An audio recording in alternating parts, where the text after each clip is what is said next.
All right, live from Studio G and fighting for you from the foxhole of freedom. Here we dive into another brand new hour. Warning to all of you. The Steve Gruber Show often results in extended periods of American pride, American optimism, and uncontrollable enthusiasm for this country's future. We're kicking off the live broadcast and Real America's Voice, MTN, and other networks, reaching a growing global audience. This is the Steve Gruber Show live in all 50 states and around the world. Here are three big things you need to know this hour. Number one, President Trump signed legislation Wednesday cutting back on regulations on water restrictions. He's making showers great again. Number two, a whistleblower testified on Capitol Hill that Facebook and Mark Zuckerberg worked directly with the CCP to implement censorship even on Americans. Shocking, right? Yeah, not really. And number three, oh, ye of little faith. Yesterday saw the biggest NASDAQ rally since, 2001? Everyone can unclutch their pearls. The panicans can unpanican. Yesterday's market closed with the S&P 500 up 9.5%. The Dow up almost 8%. And the NASDAQ up over 12%. Why? The art of the deal, baby. President Trump spun heads yesterday, announcing a 90-day pause on reciprocal tariffs against everyone except, and here's the key, China. He increased the tariffs there. China facing 125% tariffs in response to their retaliatory tariffs against this country. President Trump announced yesterday, quote, based on the lack of respect that China has shown to the world's markets, I am hereby raising the tariff charge to China. At some point, hopefully in the near future, China will realize that the days of ripping off the USA and other countries is no longer sustainable or acceptable. In that same announcement on Truth Social, President Trump revealed that more than 75 countries have come to the table wanting to cut a deal with the United States, but China played their hand, showing that they have no interest in fairness or a level playing field. They have no interest in stopping the rip-off of the world, including America. So now it's officially everyone versus China. Treasury Secretary Scott Bessent says this was the plan all along. Here he is. This was driven by the president's strategy. He and I had a long talk on Sunday, and this was his strategy all along. And that, you might even say that he goaded China into a bad position. They responded. They have shown themselves to the world to be the bad actors. And we are willing to cooperate with our allies and with our trading partners who did not retaliate. It wasn't a hard message. Don't retaliate. Things will turn out well. Well, things will turn out well, it seems. China has been using cheap and unethical labor to put the global economy in a stranglehold. In 1990, China was the top exporter to 8 countries. Last year, 125. President Trump was putting his foot down, as he should. Trump posting yesterday morning, quote, be cool. Everything's going to work out well. The USA will be bigger and better than ever before. That was right before the tariff pause announcement came. And this is why I said to keep the faith. The USA is going to come out on top. We're already seeing the master plan at work. China needs our markets. They can't survive without it, period. China sells us $300 billion more in goods than we sell them. And it's about to become their biggest weakness because a high tariff hits them a lot harder than retaliatory tariffs hit us. Listen again to the Treasury of the Secretary. Here he is. Maria, I think it's unfortunate that the Chinese actually don't want to come and negotiate because they are the worst offenders in the international trading system. They have the most imbalanced economy in the history of the modern world. And I can tell you that this escalation is a loser for them, that they have some very smart, the economists, the academicians, technocrats within their bureaucracy, and they would be telling the leadership that we do not have the edge here. They are the surplus country, that their exports to the U.S. are 5 times our exports to China. So they can raise their tariffs, but so what? But so what? China is our top geopolitical enemy. They know it. We know it. Everyone knows it. It's why they're the only ones escalating in this trade war. And now President Xi has trapped himself in a corner. He can't back down. But escalating like this is hurting his country badly. The foreign ministry spokesperson for China released a statement this week warning that, quote, China will have no choice but to fight to the end. And I think it's going to be a very grisly end for them. Buried in all the financial headlines is this story, and I don't want you to miss this. Another big headline is the Chinese yuan, fallen to its lowest value in 17 years.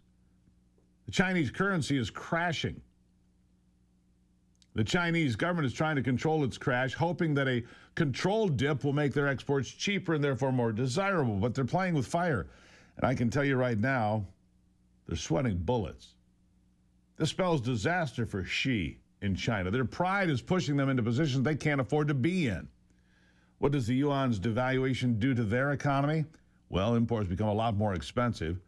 They're going to have a hard time importing enough raw materials that they desperately need in order to stay on top of industries like tech production or anything else. Second, a falling yuan raises the cost of servicing foreign debt.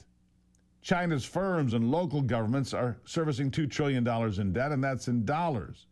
A 10% drop in the yuan's value could be tens of billions of dollars in repayment costs, and when it goes to 17% where it is or higher, well, you do the math. Third, this is going to scare investors. The wealthy are going to start looking to move their money offshore. The investment sector is going to lose faith in the Chinese economy, which could be disastrous for them, and obviously, a devalued yuan will result in inflation. Something else they can't afford right now, inflation. So the pressure is on. If Trump continues to tighten the screws, China's in real trouble. And you know what business magnate Kevin O'Leary says? Tighten those screws harder, a lot harder.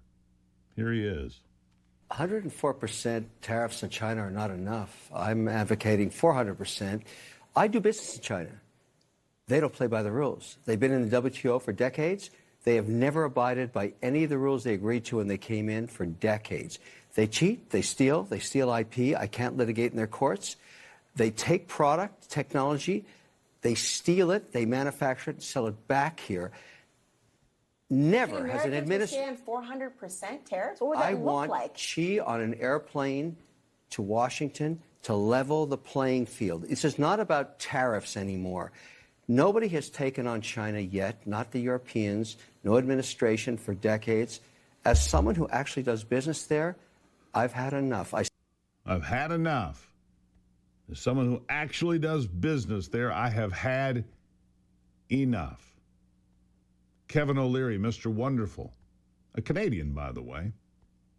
He gets it. America needs to be taken seriously again. Our politicians for the last several years have made that nearly impossible, but not anymore. As they say, there's a new sheriff in town, and he seems to be taking his job quite seriously.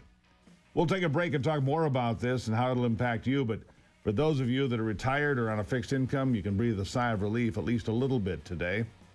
It's the Steve Gruber Show. Welcome to it. I'll be right back.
Like I said before the break, America needs to be taken seriously again. Our politicians have made that relatively impossible for the last many years. Back in 1995, Donald Trump was already advocating for taking this kind of strong stance. Just replace his comments on Japan with China, and you've got a spot-on prophecy for this goal, for this presidential term. Listen to this. I would take a much harder stand. I'd take a much more difficult stand, I would say. Make a couple of enemies. I think I'd make a lot of friends, ultimately. If the United States government took a firmer stand with foreign countries, would we be better off, or are we so much now a part of the nation of the community of nations that we can't really afford to offend anybody? I think we'd be better off, and I think we'd be far more respected. I think the Japanese would respect us far more than they do. I don't think they have any respect for us, and they shouldn't have any respect for us because we are idiots when it comes to what's happening. I mean, look at dealing with Japan. I mean, just take a look at what's going on. I mean, they make hundreds of billions of dollars a year, and we lose money in deficits, and nothing happens. And they say, no, the Japanese are learning, and they're starting to open up. In the meantime, every second goes by, we're losing. I just think that people would have far greater respect for this country if we took a much tougher stand. It's really quite pathetic. That was 30 years ago. He was 48 years old, 30 years ago. Same man today, though. But now he's got the power to do something about it. Things have changed dramatically. Listen. I'm proud to be the president for the workers, not the outsourcers. The president who stands up for Main Street, not Wall Street, who protects the middle class, not the political class, and who defends America, not trade cheaters all over the globe. They're trade cheaters. They cheated on us. They cheated with tariffs on us. They stole our money. They stole our jobs. Yeah. China's the largest exporter of steel now. Did you know that? But with these tariffs, Trump is giving the U.S. steel industry a shot at being more competitive, being relevant again. What does that mean? Well, benefits for those looking for a way to level up the middle class.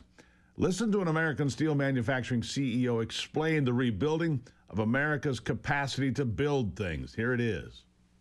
We absolutely have had a couple people anxious about their stock market, about the stock market. But again, you know, our goal is that we're going to sell millions more dollars, so we have to hire many more people.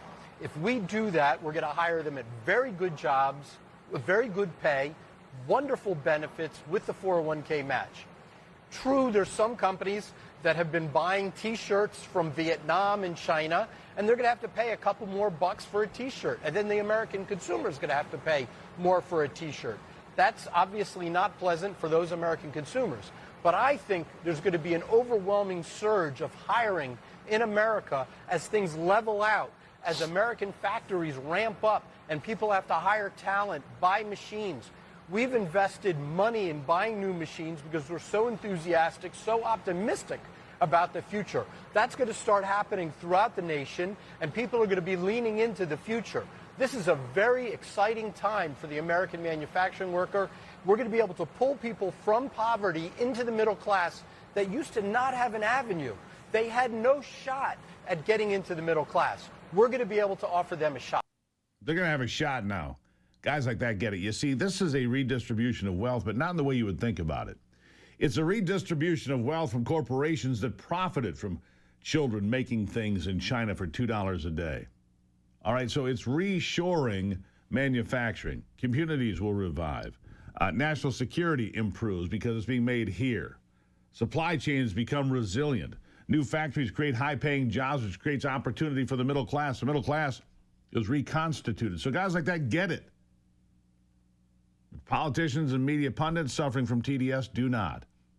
Senator Elizabeth Warren, about as nutty as they get, squawking and squealing and screaming like a smashed cat. Here she is.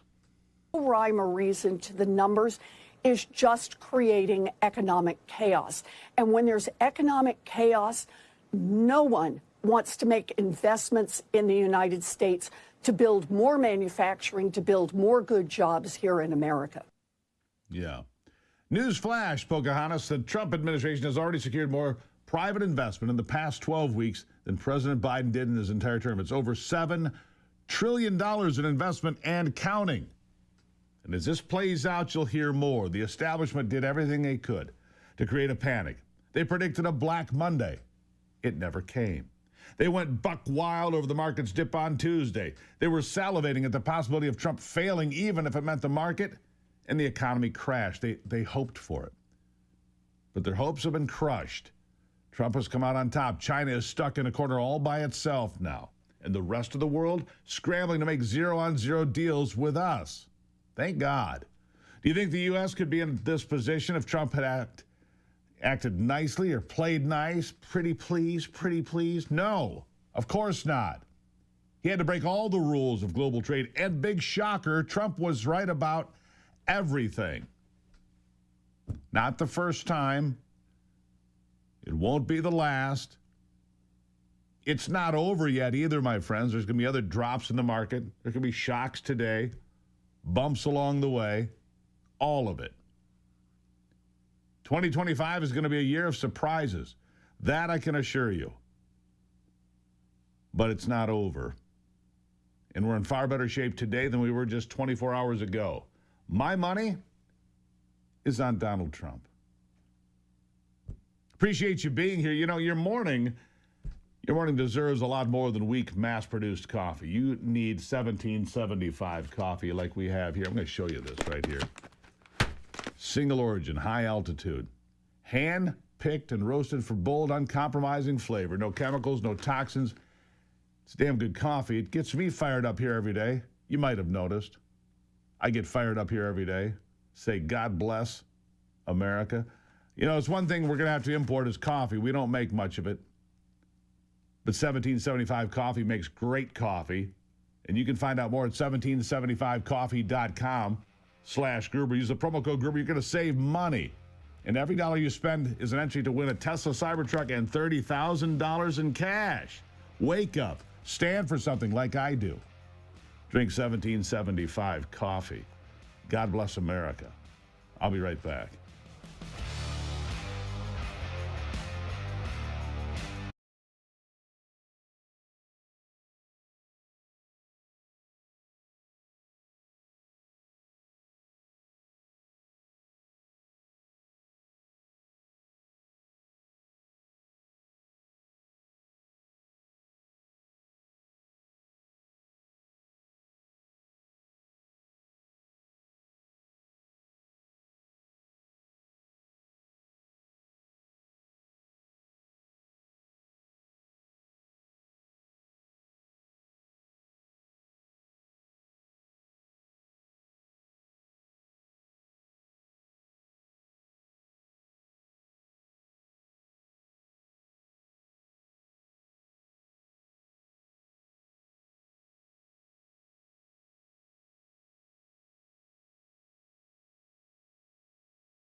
By the way, this economic independence that Donald Trump is striving for, that his administration is rushing toward, it comes with a need, the great need for the use of American natural resources. Energy, primarily. We have to have vast amounts of cheap energy. Right now, oil this morning, West Texas Intermediate, $60.88 a barrel. Brent crude, $63.97. The point being is that this is going to drop the price of gasoline at the pump, and in fact, it's happening now. I'll check your prices today. Down again today, of course they are. Down 2 cents from yesterday, down 4 cents from a week ago, down 45 cents from a year ago. Gas is on its way to being very tolerable. In fact, below $3 a gallon in most of the state of Michigan, where I call home. What is it where you live? When gas gets cheap, groceries get cheaper. What I'm driving at here, folks, is inflation is going down. The price of eggs is going down. The price of gas is going down. The price of your electric bill is going down because of these policies. Now, we need to use other natural resources, be it gold, oil, uranium, timber, farmland, you pick it, because America's got it, and America's got it in spades. And we always have. So we need to rely on our own natural resources, get the Green New Dealers and those idiots out of the way, move forward, put America first. Period, paragraph. By the way, if you need a history lesson about literature, economics, the meaning of the U.S. Constitution, let me tell you something. A great way to spend your time, do what me and Ivy do. Go to gruberforhillsdale.com. 40 free courses. And these courses will continue to reinforce how important America is on the world stage, how important it is for us to be awake and looking forward. The brand new College Constitution 101, it's free, 12-lecture course. You're going to love this one. You're going to learn about the Constitution. You'll know more about the Constitution than any Democrat you'll ever meet. Ever. Gruberforhillsdale.com. The courses are free, and they are remarkable. You'll be glad you did this.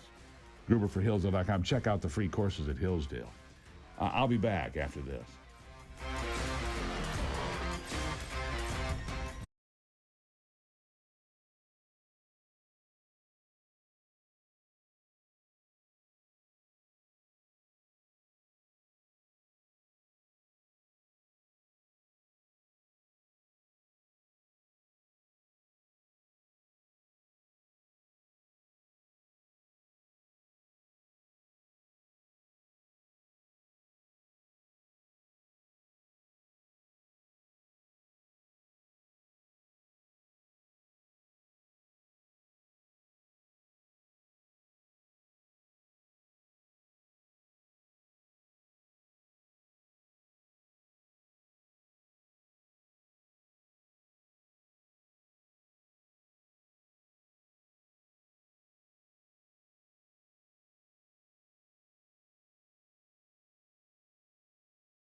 All right, I'm going to pull the charts back up this morning, see where we are. All right. Yesterday, the Dow finished almost 3,000 points higher at 7.87% higher. The Nasdaq over 1,857 points higher, 12.16%, and the S&P 500 474 points up, 9.5% plus for the S&P. All very good, you would think, but My next guest, who is in finance, he's still a bit conservative about what he thinks we should be looking at here. Terry Sawchuk, the founder of Sawchuk Wealth. Terry, nice to have you here today. Good morning, Steve. Good to have you. Look, give me first of all, your reaction yesterday. Donald Trump comes out and says, look, everybody wants to make a deal except for one country who came after us. So 90-day pause for about 90 countries, apparently. It's a 90-90 deal, except for China, who's now had its tariffs raised to 125%. What do you make of it all? Well, obviously the bond market was giving them some heartburn yesterday, because I think it might have been around midnight. It was a little after, but the 10-year Treasury yield got all the way back up to 4.51%. And this is the thing that Scott Bessent has said is so important, and I tend to agree. We have to get interest rates down, long-term interest rates down, because we've got about $9 trillion worth of debt that we have to refinance over the next 6 to 9 months. So it's really important that rates come down. So they had to do, I think, what they had to do in order to calm the bond market down. And it was smart, because in the end, they're going to renegotiate these trade deals. Now, whether they last long term, who knows?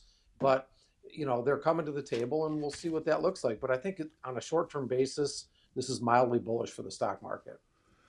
It certainly was yesterday. I mean, look, people like me had become fearful of even looking at our portfolios because we had taken such a beating. And so did a lot of people. I'm sure some of your customers got, pinched. A lot of folks did. But it didn't come all the way back. There's work to be done. But looking at this historically speaking, after events like the last few days, generally, you look down the road a year or two, and the markets do even better than they were doing before such an upheaval. Do you think that holds true here, or we have a different situation? I think it's pretty different this time, Steve. One of the, when you look at those charts, they're just a snapshot in time. And, what's different today is that the United States has $37 trillion in debt and growing, as you know, right? We've talked about this a lot. We had a demographic tailwind with the baby boomers in the 1980s who were in their 30s. Now they're in their mid to late 70s in some cases. So I think that, the tailwind that we had isn't there.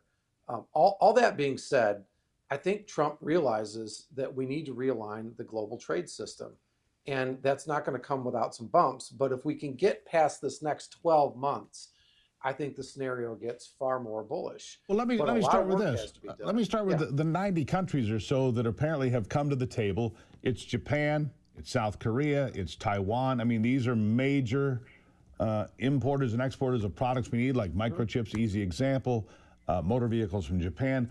If we negotiate deals, I mean, there's a reason there aren't any Chevrolets driving around Tokyo or Berlin or London. It's because there are huge barriers to our vehicles going in there. So by eliminating trade barriers, and we'll leave China off the table for now, doesn't that create great opportunity for manufacturing here in America? We've already seen $7 trillion dedicated to come here.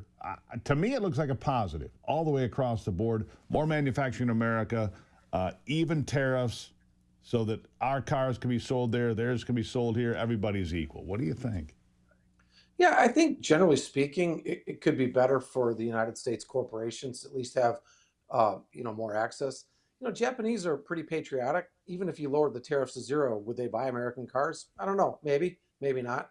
We'd have to, we'll cross that bridge when we get there. I think in the big picture, this is going to be good. I think the U.S. economy has not been working for the average person for a long time. Now, keep in mind, though, Steve, that if the economy works better for the average person, it doesn't necessarily mean long-term it's better for Wall Street. And I'm not saying it's not. I'm just saying that there's no guarantee that it is. And I think, through this process, it's going to be more important to do two things. One, you have to manage risk. And you mentioned our clients. Our clients really have done very well in this stretch because we didn't lose a lot, because we didn't take a lot of risk during this stretch. You have to have hedges in place. And you're never going to time the market, to catch the very top or the very, very bottom. So you have to scale out when risk is high, and when the risk looks a little bit better, then you can scale back in. You have to be nimble in that regard. But this is going to be a bumpy ride. We are not out of the woods. We may go back and retest the lows on a short-term basis before we make a more durable bottom. Well, it's interesting that you mentioned scaling in and scaling out. Warren Buffett, for the last 90 days, maybe 120 days, was moving into cash. It was in headlines. Everybody saw it. It wasn't a secret. If Warren Buffett's moving all of his assets into cash and pulling them out of the market, wouldn't savvy investors say, maybe I should do what he's doing? After all, he's made himself billions of dollars. I mean, it's kind of an obvious sign, isn't it, Terry? Yeah, we have tools that, we use pretty rigorously. And so from our standpoint, it was definitely telling us that it was starting in the early part of March, it became much more clear that it was risk off. Warren Buffett has $300 billion in cash, but he also has, over $1 trillion in assets under management. So he didn't go completely to cash.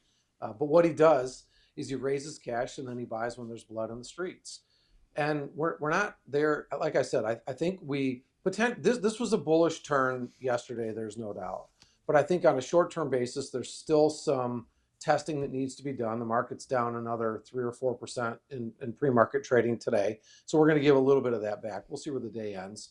But I think we'll probably, noodle around, maybe retest the lows before we make a more durable bottom. And then, we'll see what happens over the next 90 days. But my concern, Steve, is that big tranche, almost $9 trillion of debt that needs to be refinanced. The whole world knows now that we're sensitive to the Treasury market. We have to sell our bonds. Scott Bessent says his job is to be the best bond salesman in the world, and that's true. We've got to sell bonds over the next 9 months, and there's a lot of bonds to be sold. Well, how important is it? And this will be my last question. We're going to be up against time here, but shouldn't the Fed? I'm looking at oil prices that are at about $60 a barrel, which is $20 less than it was just 2 weeks ago. Gasoline prices are coming down daily. They're going to be well below $3 pretty much in every state except California here shortly. Doesn't the Fed need to take a look at this and drop interest rates at least once or twice in the next 6 months? Steve, you and I have talked about this, right? The Fed has turned into a political animal. So what they should do and what they will do are probably two different things. I mean, Neil Kashkari was just out yesterday, who's one of the former Fed chair governors, said, basically that we need to see long-term inflation come down more. I'm like, where was this conversation at in September of last year when you cut rates right before the election? Exactly. All of a sudden, now you're worried about long-term inflation rates. Yeah, well, so I don't think the Fed's going to come in and bail us out right away. I think at earliest we might get a July cut, maybe. Well, that's all right. I mean, I'm looking at what the economy looks like a year from now for the political ramifications. Anyhow, the Dow shows it's going to be down about 400 points to open. That's about a percentage. S&P 500 down about 1.5 points. Same thing for the NASDAQ. We'll see what happens. Terry Sawchuk, you can find him online, Sawchuk Wealth. Always appreciate you being here, Terry. Thank you so much. Good to see you, Steve, as always. As always. All right. Keep the faith. Stick to the plan. Do not panic. I'll be back in a moment.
Welcome back to the program. As you know, we talk a lot on this program about your health. It's important to me. It's important to me that you're in the best condition you can be in. Look, we got a lot of work to do around here.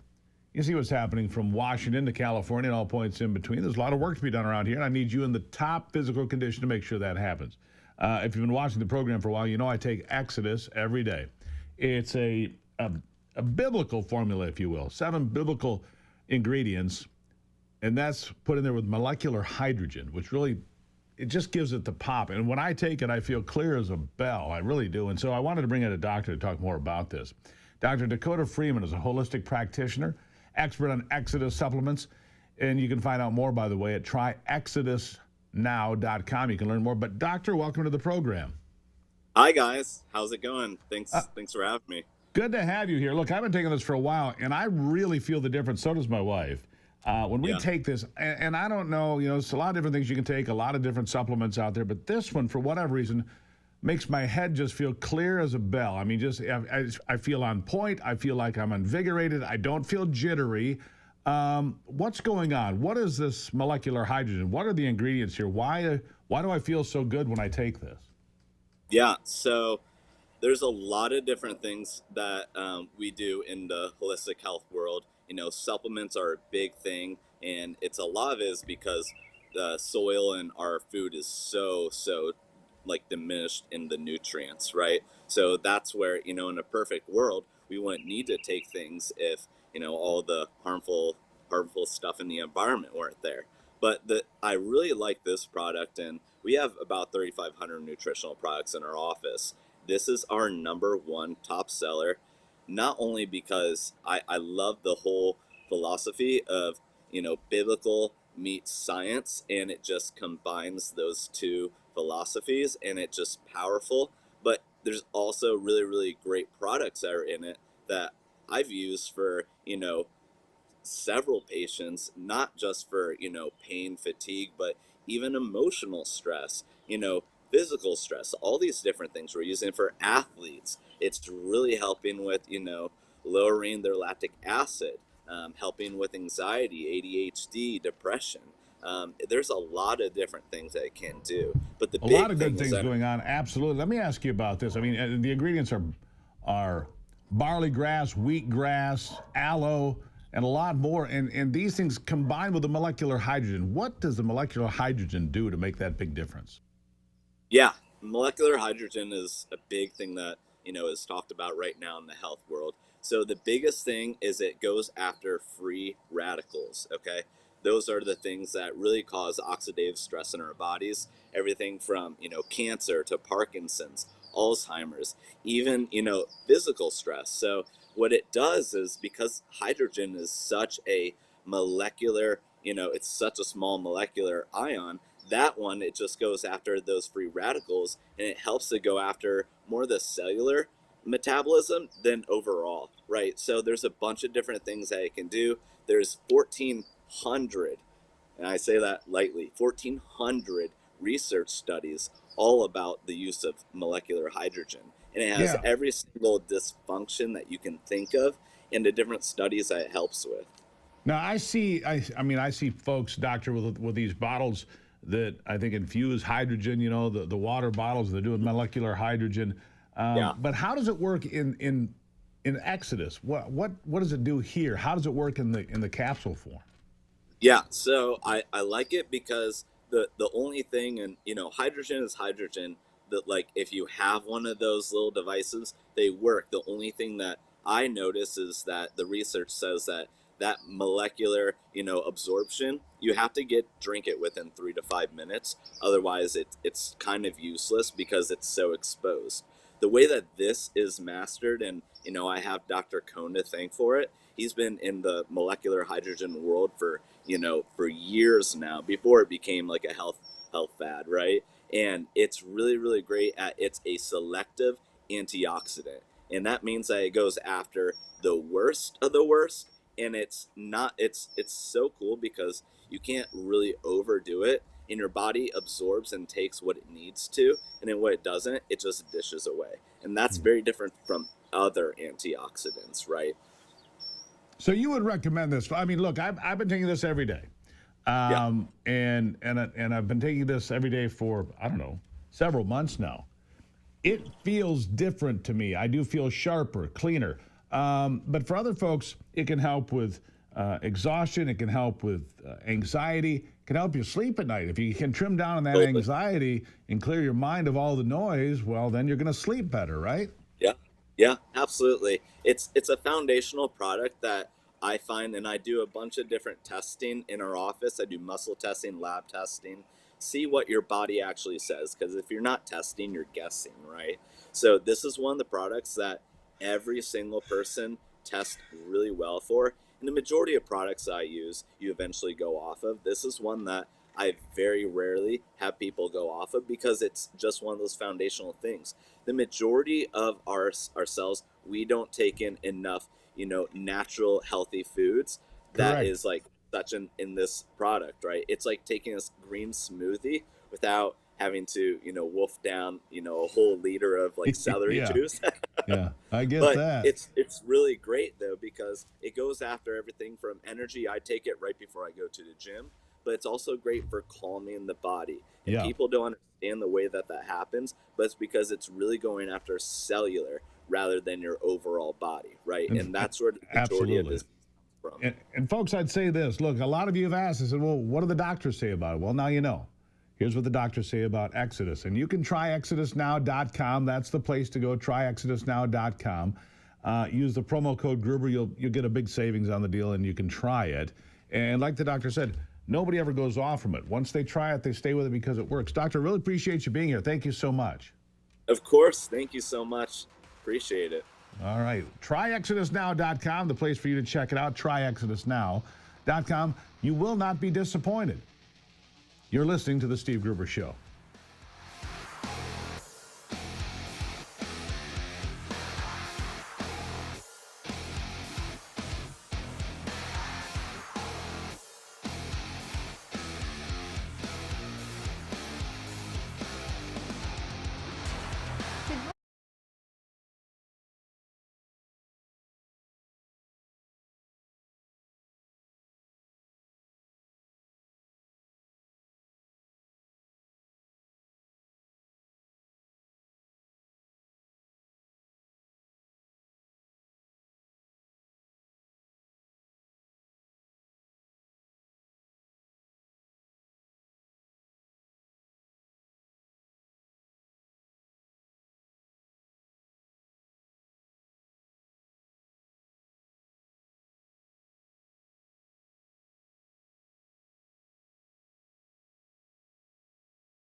All right, so let's talk just for a moment, if we may, about emotional support animals.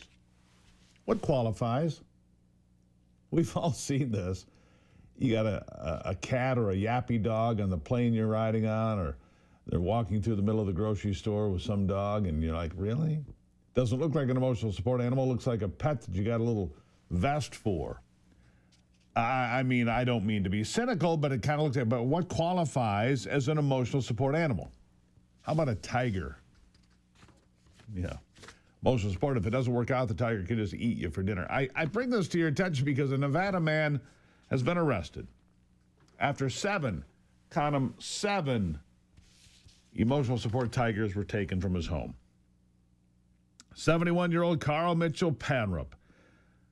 They went to his home Wednesday, arrested him for resisting arrest. Mitchell did not have a special conditions animal permit to own these tigers, which is required by Nye County, Nevada. We've received information over the years that he has been seen walking the tigers loose around the property, off the property in the desert as well. There have been social media posts with him, with people interacting with the cats, which is also in violation. Mitchell said he did not need permits because the tigers are his emotional support animals and that the public was not in any danger from the tigers. He rescued the big cats from Tiger King Joe Exotic. Remember Joe Exotic? Yeah. Yeah, from the Netflix fame, yeah.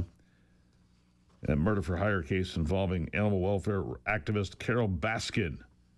He's currently serving a 21-year sentence in prison, is Joe Exotic. Anyhow, 7 tigers, yeah.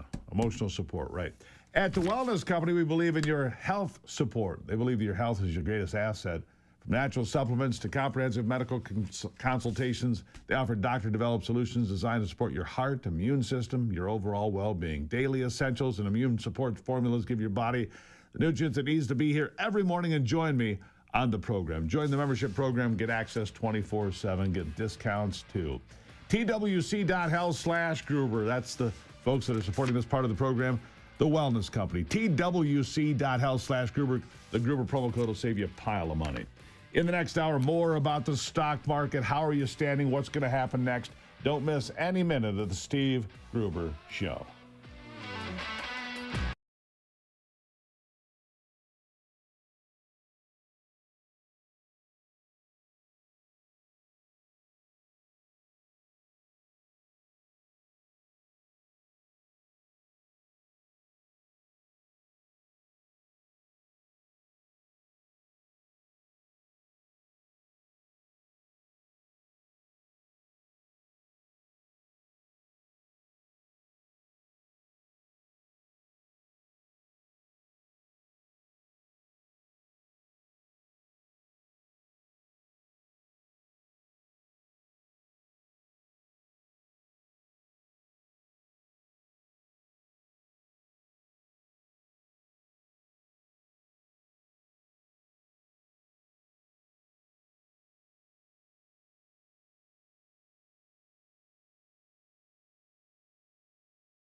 right, live from Studio G and fighting for you for the foxhole of freedom every single day. We're going into another brand new hour of the Steve Gruber Show. Remember, this show can result in extended periods of American pride and optimism and uncontrollable enthusiasm about America's future. Live in all 50 states and around the world. Look, it's a dirty job, but Micro, he ain't here, so I'm going to do it. Here are three big things you need to know. Number one, Republicans are pushing to strengthen Social Security and Medicare, while Democrats continue to claim the opposite. Number two, the House has moved forward with a measure to stop rogue activist judges from interfering with President Trump's agenda. It will now head to the Senate for a vote, almost certain to pass. And number three, the Democrats are absolutely, and I mean absolutely, losing their minds.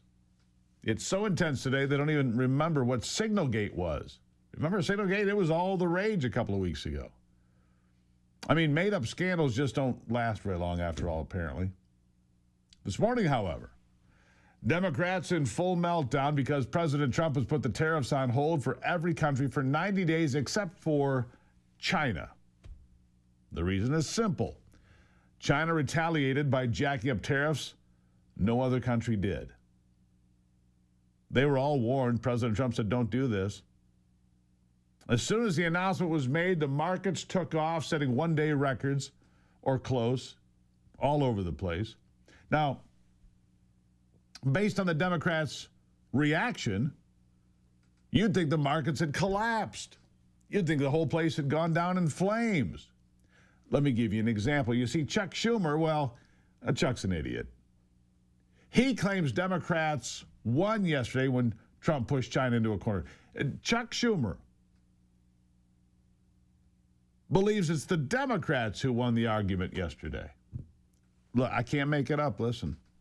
Donald Trump is now in retreat because Democrats in the Senate and the House and the American people have said, stop playing games with these tariffs. You think it's a game. You think it's like red light, green light. It's not. It's chaos. And the damage you have done already, despite today's announcement, is permanent and real and deep. You're throwing our whole economy out of kilter. You're telling business people and consumers to not spend because they don't know what the heck is coming out next. What you're doing, Donald Trump, is hurting the American people as you play games. Whatever pops into your head the next hour, the next day, the next week is what you say we're doing with tariffs. And they constantly contradict each other, make no sense, harm the American economy, and worst of all, American families. Harm the American economy and American families. I guess I must have missed that in all of it. Meanwhile, you think that was bad. I've got worse.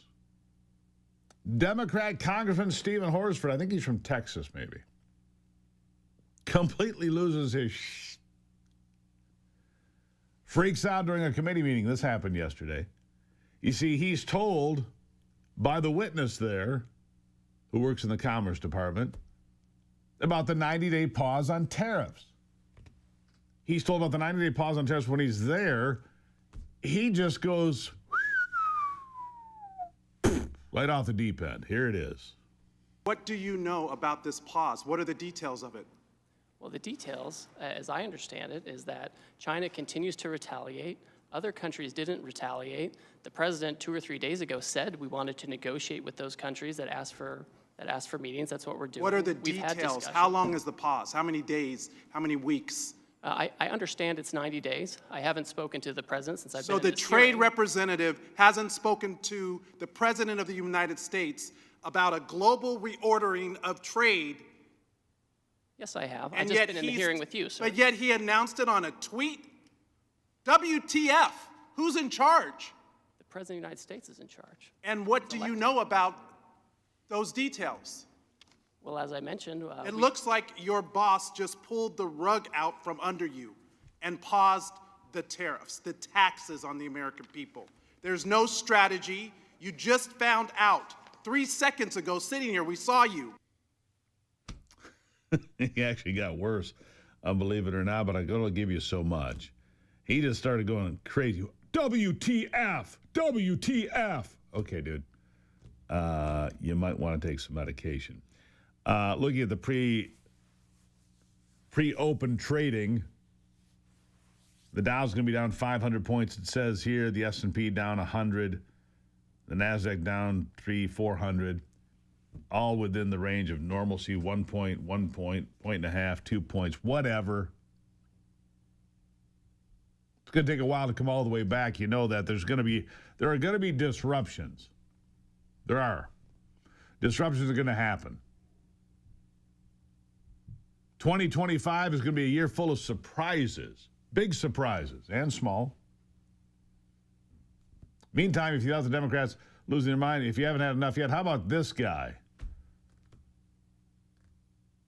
Adam Schiff, Thyroid Adam, says he will now investigate the president for ending tariffs on 75 countries. For ending tariffs, Adam Schiff's going to investigate because somebody might have made some money. Here it is.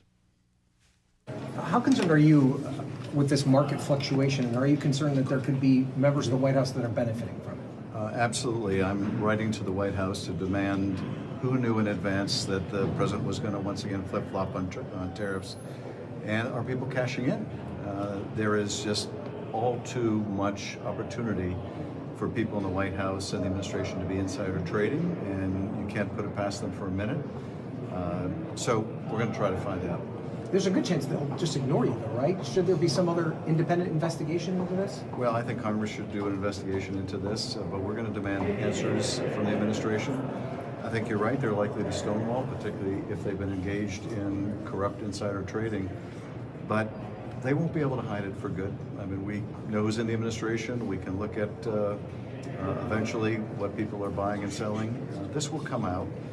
But an administration that has their own meme coins and is already engaged in self-interested dealing when Elon is doging agencies that are doing oversight of his own businesses, in that kind of corrupt climate, you have to assume the worst, and we're going to try to find out. Yeah. Don't worry about that. China is guiding the yuan, which, by the way, ended yesterday at its lowest point in almost 20 years in value. I mean, the currency has just bottomed out. It's the lowest it's ever been. Offshore yuan values, the lowest it's ever been. They've only been watching it since 2010. The yuan overall at its lowest level since at least 2007. And China, its central bank, trying to manipulate the slide, according to headlines here from MSNBC. So, I mean, the far-left liberals are saying that China's trying to game the system to prevent it from collapsing further. Well, then that's probably on the mark then, isn't it? This part of the program brought to you by the best dog food we've ever had, GreatLakesPetFood.com. GreatLakesPetFood.com. You'll get the best dog food of your life. Your dog will be happy. My dog's going to celebrate her 16th birthday come Tuesday. If she makes it that far, I think she will. Yeah, Cody's going to be 16 on Tuesday. Pretty remarkable. Anyhow, coming up, Frank Lassie, President, Truth in Energy and Climate, a former Wisconsin State Senator. American Energy. We'll be taking a look at that after the break here on the Steve Gruber Show.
Well, we've had a busy week already, haven't we? Man, just hang on to your hats, boys and girls, because there's so much going on. It's hard to keep up some days, that's for sure.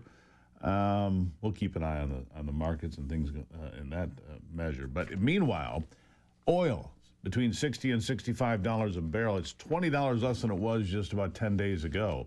Frank Lassie is the president of the Truth in Energy and a Climate and a former Wisconsin State Senator. He joins me now. Frank, nice to see you here today. Good morning. American Energy, and not just American Energy, but all natural resources. Yesterday, the president signed a executive order ending the war on water. He's going to make showers great again, Frank. We get to have as much water as we want for a shower. When the toilet flushes going forward, might actually work. It's crazy, isn't it? Our dishwashers might work. We might not have to run our clothes through the wash machine twice. Right. You know, the dishwasher, most people don't realize this. I read this a year ago, I guess.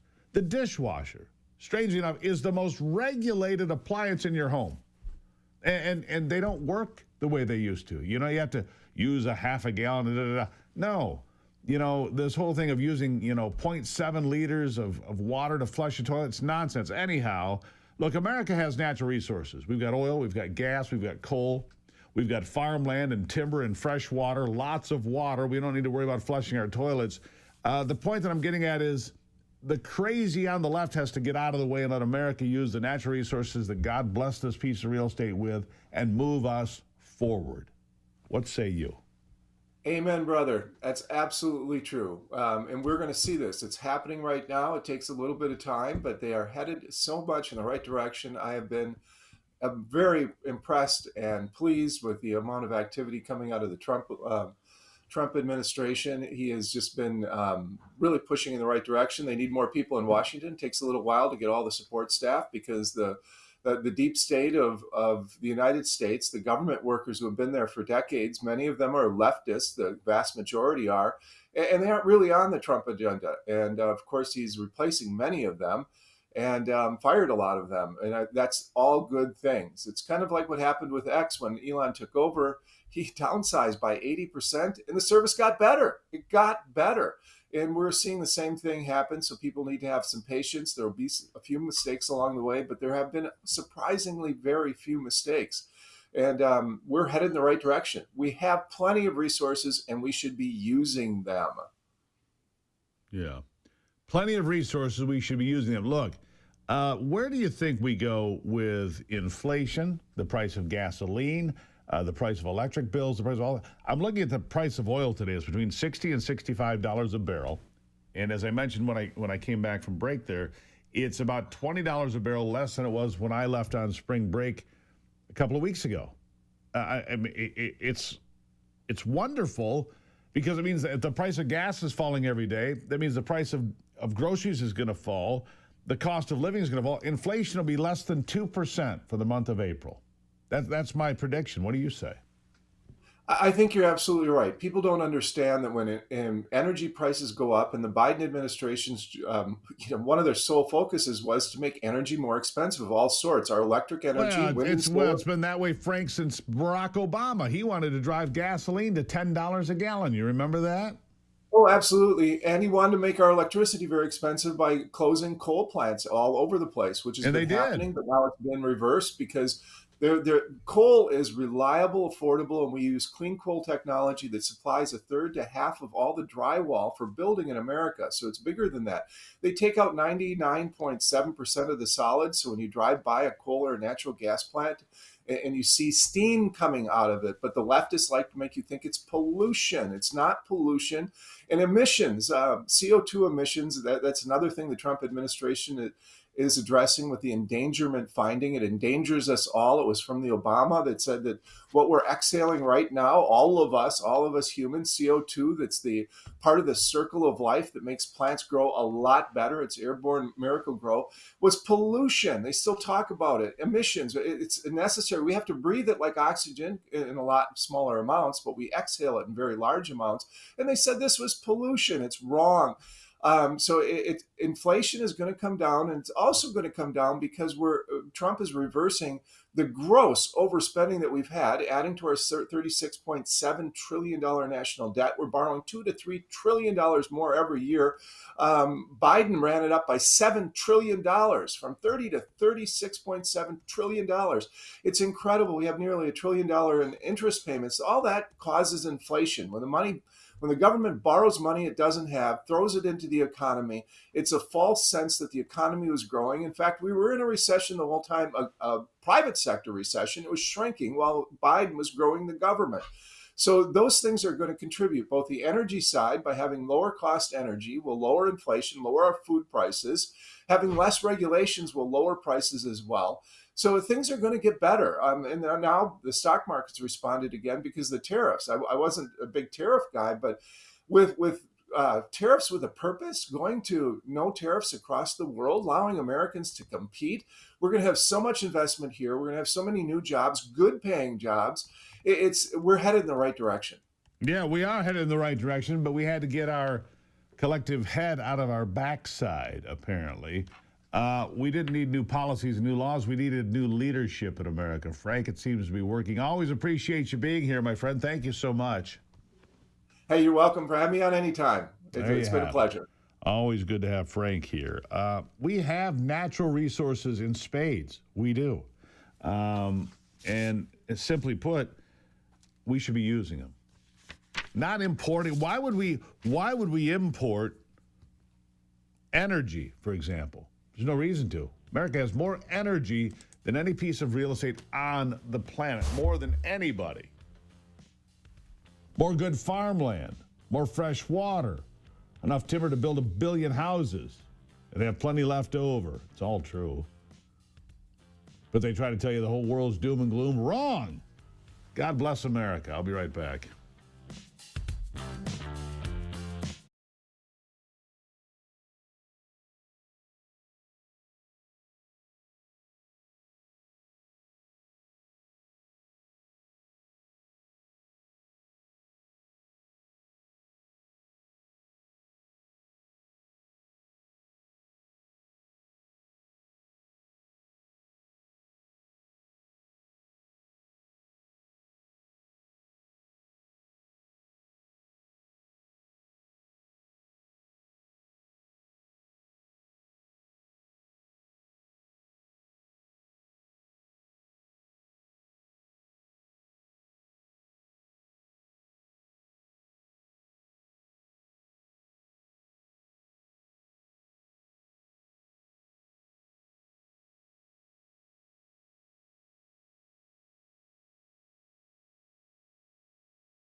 All right, here's something that I saw pop up, and I thought you would find it interesting.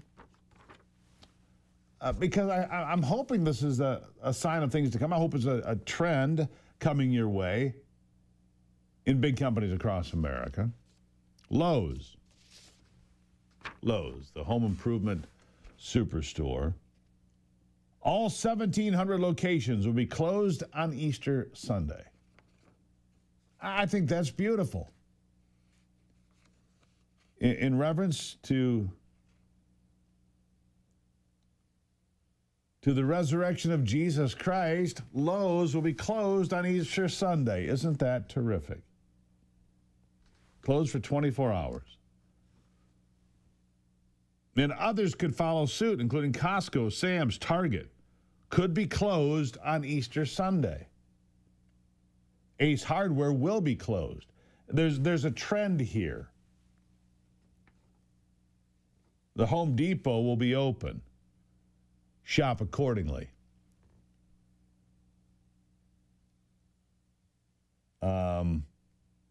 Thanksgiving and Christmas, Home Depot will be closed, so will Lowe's, so will the rest. But I think that on Easter Sunday, Lowe's announcing that they will be closed to observe Easter Sunday is terrific. Costco, Sam's, Target, I encourage you to do the same. Ace Hardware, I tip my hat to you for doing the right thing. Lowe's, by the way, has 1,751 stores in this great country of ours, closed for Easter Sunday. I just found that interesting, because we've had this trend of a migration away from these sorts of holiday closures, away from the recognition of the importance of these holidays to millions of people. We've migrated away from that in recent years. Well, we're migrating back, aren't we? God bless America, I'm telling you. God bless America. All right, coming up after the break, Danielle Alvarez will be here from the RNC Senior Advisory Staff. And they say the worst people you know are mad about the tariffs. Yeah, Adam Schiff, Chuck Schumer says this is a terrible thing that Donald Trump did yesterday. Yeah, just so terrible. Markets up to record levels. I'll take a break. We'll speak with her after the break on the Steve Gruber Show.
Yeah, I was sharing with you earlier, Chuck Schumer having a meltdown about Donald Trump lifting tariffs on all countries but one. It sent the stock market soaring. People did not recover all of their losses, but they came back a long way. It'll take a bit of time. Whenever you have a bear market, it takes a while for it to recover. But generally speaking, historically speaking, they come back stronger and better every single time. And look, China's in a corner now. The yuan at a 20-year low. It's been devalued. Their currency is in trouble. China is in trouble. They've got debts to pay. Danielle Alvarez is an RNC senior advisor. She joins me now. Danielle, nice to have you here. It's so great to be with you. Good morning. Well, good morning. Now, the worst people you know are mad about tariffs. That's what the headline is here. Chuck Schumer, Adam Schiff, some guy from Texas who started screaming at the guy in the committee meeting yesterday. I know the congressman from Texas was like, what? WTF, WTF. I'm like, geez, this guy needs his heart and blood pressure medication. What is going on with these folks? Look, Donald Trump has created deals with South Korea, Taiwan, Japan, $7 trillion in investment. He's gotten the stock market re-jump-started again, and he's got 75 countries or more coming to the table to get rid of tariffs globally. What's wrong with any of this? That's exactly right. President Trump is winning for the American people, which he campaigned on over and over again. And the struggle that Democrats are having is they're so accustomed to just opposing President Trump. It doesn't matter if it's a 80-20 issue. It doesn't matter if it's a very popular issue that pulls well with the American people. They don't know how to counter other than to just oppose. You would hope that Democrats would want success for our country, would want success for our families, for our workers, but all they can do is shout and oppose. What President Trump has done and continues to do is incredible because he is looking at the long-term prosperity of our country. And we know that a lot of those middle-class families and middle-class workers and blue-collar workers have joined the MAGA movement, have joined the Republican Party because President Trump isn't willing to kick the can down the road anymore and just slap a Band-Aid on it. He said it in the Oval Office when he was doing his press spray with Bibi Netanyahu. He said, I know it's tough. It'd be easy to do something simple. It'd be easy to just focus on the short term. But I promised in my second administration to be bold. That's exactly what he's doing, and it is paying off. Yeah, he is being bold. It looks like it's paying off. There's no question that this reordering of the global economy, there's going to be bumps. Look, we're going to see more bumps. We're going to see more whiplash days on Wall Street. I'm sure of it. But there's a long-term goal here, and that is to end all of these bad deals. I mean, you look at the things that have happened to America. You don't see cars driving in Tokyo made in Detroit or anywhere else in America or in Berlin or in London. There's a reason for that. There are massive impediments to that. And that's just an easy example, Danielle. We're just trying to get to a point where whether it's American cars or textiles or steel or whatever it is, we want an even playing field. That's not so much to ask, is it? It's not at all. That's exactly what the president wants, is an even playing field for American workers and American industries. And we just talked about making sure that we have a healthy middle class. But let's also talk about national security. We need to make sure that there are certain industries that exists in the United States. For example, in the auto industry, we used to have a thriving auto industry, specifically in Michigan during World War II and beyond.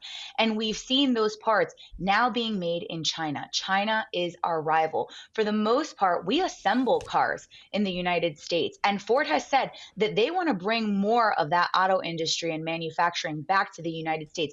But in an issue of national security, are we foolish enough to think that China, our rival, might put a pause into what they're importing into our country? And let's not forget pharmaceuticals, medical needs. Again, we talked about manufacturing in the auto industry, anything that we may need technologically for our Department of Defense, for our military. We need to make sure to have those industries in the United States for national security reasons. And President Trump is pulling levers to make sure that we are bringing investment back here, that we have an equal playing field, that in times of crisis, we will be able to manufacture all of our needs in the United States. I think it's brilliant. Unfortunately, we've had individuals in the White House who haven't thought long-term that way. And President Trump has been talking about tariffs since the 80s.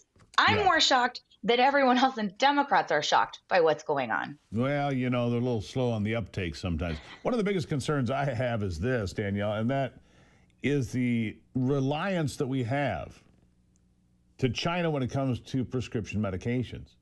I mean, the amount of compounds and so forth that come from China to make basic medications for high blood pressure or diabetes or whatever your concern might be, too much of it, 90% of it, comes from China. And that's a real concern. That's a national security issue right there. If you can't get antibiotics or high blood pressure medication or anything else, that's a real serious concern. We need to take a close look at that, don't we? I think that that's exactly right. There are certain key industries that we need to make sure come to the United States for national security issues. And then again, I go back to workers and families. We need to make sure to prop up our middle class. I was fortunate to be a senior advisor to the president during his 2024 reelection campaign. And I got to travel the country with him. I got to travel the Rust Belt with him. I got to go to Michigan and Pennsylvania and Wisconsin with him. And the one thing that I constantly heard from Americans as he would meet, greet, and chat with them was that they were with him because they felt that he could restore our economy. He felt that he could bring America back to dominance on the global stage. I mean, we were incredibly weak under Joe Biden. And they felt that he was the right person to pull the levers to make sure that our nation was prosperous. Because one of the things that we have to do, and it really is a challenge to Congress, is not only pull the levers for tariffs, but make sure that we make permanent President Trump's tax cuts. Both of those things have to happen simultaneously, and I know that Congress is working on that right now. We have Republican majorities that swept the nation, of course, because of President Trump's success in November and the mandate delivered by voters. But we have to do those things simultaneously to make sure that we create long-term health and not just short-term health for our country. Absolutely true. What do you think is next on the president's to-do list? I mean, you've got these Democrats literally who are losing their minds, which is fine. He's moving forward for the American people, which we appreciate. What do you think is next on the to-do list? It's been a remarkable 60 days or 70 days, whatever it's been now, of getting things done. But we do need to make sure that big, beautiful bill gets done. How close do you think that is? The Congress is going to go on a little break here shortly, Danielle. Will they get it done by when, do you think? I think that's exactly the next thing on the to-do list. Obviously, the president's going to continue to bringing peace on the world stage. He's already secured our border and had win after win. I laugh because the Democrats, thought they had a really great talking point about egg prices and energy. And we know that egg prices and energy are down under this president, under President Trump. But of course, that next step is making permanent President Trump's tax cuts. And look, I have full confidence in the House and Senate, in our leadership, because they know how important this is for the American people. Sure. Americans will have more money in their pockets, more money to spend once we make these tax cuts permanent. And I know it's a priority of the White House. It is a priority, looking out for the middle class, the working men and women of this country. What a change has happened in this country, politically speaking, over the last, since Donald Trump came down the escalator in 2015. Danielle Alvarez, greatly appreciate you being here. We'll talk again soon. Thank you for having me. Thank you so much. There you have it. Still to come, Jeff Babrant will be here, the Vice President of Federal Government Relations at the National Federation of Independent Business. What's it all mean for these small companies? We'll have that up next.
All right, back to it. It's been a fascinating week to return from spring break, to say the least. The markets are up, the markets are down, the markets are doing well. It looks like they're going to be down in pre-market trading, but look, they told us they being Jim Cramer, said we're going to have Black Monday. Well, Jim Cramer was wrong, like always, and so were others along the way. At any rate, join me now, Jeff Brabant, Vice President of Federal Government Relations for the National Federation of Independent Business. How are small businesses taking it? That's the question here today. Jeff, good morning. Welcome to the conversation. Morning, Steve. Appreciate you having me back on. In terms of how are small businesses taking it, they're still trying to figure everything out. Some small businesses import a lot of goods, some don't. They aren't as heavy in the export market as some bigger businesses. So NFIB has not taken a strong stance on tariffs because we're still trying to figure out how it's going to affect the whole of small business owners. So one thing that small business owners do know is that they're concerned about a significant tax hike that's scheduled to happen next year if Congress doesn't act. So that's something that I think the administration and Congress can do to help small business owners right now. Well, Jeff, it's clear that the administration is on track, schedule-wise, to deliver on that big, beautiful bill, if you will, which means that the tax cuts will be permanent. More tax cuts are probably going to be there. Lower regulations as well. These are all things that have been promised, and we're told that bill will be out sometime around Memorial Day. We're on track for that now. So that's got to give you some encouragement. Yeah, absolutely. I know uncertainty is starting to rise among small business owners, and largely because we think that they are concerned taxes might go up. But as long as the one big, beautiful bill remains on track, I think that's a great thing. Because, and Steve, I know I've talked on this on your show before, but the big concern with small business owners is most of your small business owners aren't C corporations, right? The C corporation rate is permanent. 9 in 10 small businesses aren't C corporations. They're what you call pass-through businesses. What a pass-through business is a business that pays individual income taxes. So if you're paying individual income taxes, the rates that are supposed to go up next year, and rates will go significantly up next year if Congress doesn't act. I know all the talk is about the tax cuts. This is going to be a huge tax hike if nothing happens. So the individual rates will go up, and the 20% small business deduction that was put in to keep parity with the individual rates and the C Corp rate will go away. And over 30 million small businesses will see a tax hike. So that's the big concern. And we think that Congress is moving towards it. I know there was a setback in the House yesterday. I know they still have some time to fix that this week. But obviously, I don't think anyone wants to see Democrat or Republican a tax hike on 30 million plus small businesses. So that this is something we really hope they move on. We actually put out new polling just the other day. It shows this isn't a Democrat or Republican issue. The vast majority of Americans support small businesses. The vast majority of Americans want to see this deduction stay in place. And the vast majority of Americans believe that this is helping small businesses. So, the sooner Congress can get this done, the better. Yeah, absolutely true. So what are some of the other things you'd like to see? Obviously, the Trump administration is trying to reduce regulation. So taxes aside, I believe that you're on a course for that to happen and for the regulation to be reduced. Now, you talked at the top here about import and export for small companies and how this tariff war will impact people. Right now, the only tariffs that are going to be impacted in and out of China. That affects a lot of companies. But if Donald Trump can get to a point where the tariffs are reduced across the board globally, it's good for everyone, isn't it? Yeah, I would think so. Absolutely. If that can bring down the costs of imports and exports, it can certainly help all businesses. I think that'd certainly be a positive, Steve. Yeah. So what else would you like to see in this bill when you talk about what can be done for small business? Obviously, you're in there all the time. What are some of the other things that you think people would like to see at the federal level to help business thrive? Taxes, regulation, policy. What's out there that you'd like to circle on the agenda and say this is something we really want? Sure. On the regulation side, I think small businesses have been very pleased with the Trump administration. I know we've talked about in the past the beneficial ownership information requirements, rule rescission, they got rid of that. That was the regulation that was going to require every American small business and just American small businesses with 20 or fewer employees to register their personal ownership information with the Financial Crimes Enforcement Network or go to jail for up to 2 years. And if they forget to update information, they could also go to jail for forgetting to update that information within 30 days if anything changes. Luckily, the Trump administration got in. Their eyes were wide open and said, this is one of the craziest regulations we've ever seen. We got to get rid of this thing. And they decided to rescind that, say, you know what, this is just to try to get foreign money launderers. Let's make sure American companies don't have to comply with this to take away that burden from them. So that was a huge win for small businesses. I think a lot of the other things the Trump administration is doing on the regulatory side have been very positive, making sure that they rescind regulations before adding new ones. Small business owners are very sensitive to new regulations, right? They don't have a compliance team. They don't have a team of lawyers to even learn about these regulations, let alone to comply with them. Yeah. Last question for you today, Jeff, and that's simply this. Of the people you talk to, you know, and you talk to probably every day, you talk to people that own business. Are they optimistic with everything that they're seeing right now overall? I mean, there's some concerns here and there. Obviously, we've touched on some of them. But is there optimism as we get deeper into 2025? I think anecdotally, you hear optimism from business owners. We do a monthly optimism index, and it's when President Trump was elected, and it's skyrocketed from the previous years. This is data we've been running for 51 years in FIB, just polling small business owners. And it skyrocketed up until about January, February, and it started to slowly dip down the last few months, as I think there's been just uncertainty about what was going to happen with tariffs, what's going to happen with the taxes. So there's some uncertainty about business owners about what the future holds. But I think that there is some general optimism that things will work out for the best. Well, and we'll check in from time to time and take the pulse of small business and the NFIB with you, Jeff. Thank you for being here. Thanks for having me, Steve. Greatly appreciate it. Optimism. That's what we need around here, some optimism. With that in mind, we'll take a break. When we come back, we'll be optimistic with Brock Palmbush doing sports.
All right, let's check in with Brock Palmbush and sports.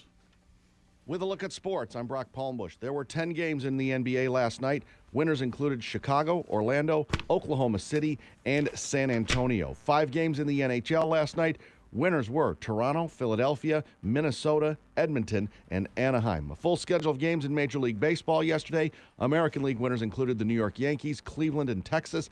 National League winners included Miami, Pittsburgh, and the Los Angeles Dodgers. In college basketball, Texas Tech sophomore J.T. Toppin announced that he will return to school for his junior year. He was the Big 12 Conference Player of the Year and led the Red Raiders to the Elite Eight of the NCAA tournament. And golf's first major of the year, the Masters, begins today at Augusta National in Augusta, Georgia. But the annual par 3 contest was yesterday. Nicholas Echevarria beat J.J. Spaun in a playoff to take the par 3. That's a look at sports. Back to you, Steve. All right, Brock, thank you for that. So the Masters gets underway. Tradition like no other. I think I heard that somewhere. Yeah. This part of the program brought to you by my friends at My Pure Health. Look, if you're ready to improve your health and well-being, do what I did. If you're ready to take control of your life and lose the weight and feel better, do what I did. And that's contact My Pure Health Solutions. My Pure Health Solutions has helped thousands of people shed the pounds and the problems that go with being too heavy for too long. My Pure Health builds a custom plan for you. Look, it's not the Gruber plan, it's your plan. And it works. If you follow the plan, it works. If you're ready to look in the mirror again, feel good about yourself again, then it's time to take a closer look. You have nothing to lose but the weight you don't want. Here's what you need to do. Go to GruberHealth.com. GruberHealth.com. Schedule that free consultation. GruberHealth.com for your chance to feel better. GruberHealth.com. Do that now. Look, I lost more than 40 pounds, did it in about 65 days, 7 years ago now. Changed my life. It did. It changed my life for the better, by the way. GruberHealth.com. Check that out. In the next hour, Katie Nolan's going to come and tell me why we should leave the geese alone and not have them eradicated where they're overrunning places. I'm going to guess we might not agree on this. It's coming up on the Steve Gruber Show. You don't want to miss it either.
All right, welcome back to it as we kick off another brand new hour here of the Steve Gruber Show, coming to you live from Studio G in the heart of America and fighting for you from the foxhole. And remember, being here can encourage feelings of patriotism and enthusiasm for America, so I hope you're ready for that. Let's dive into it. What are the three big things you need to know this hour? Here they are. Number one, the worst of the worst. The illegal alien has been sentenced to 25 years for sexually exploiting children in Comstock Park, Michigan. We'll tell you about that. How many kids? How many? Number two, my good friend Pete Hoekstra has now been confirmed as the ambassador to Canada. Glad to see that happen. It's official.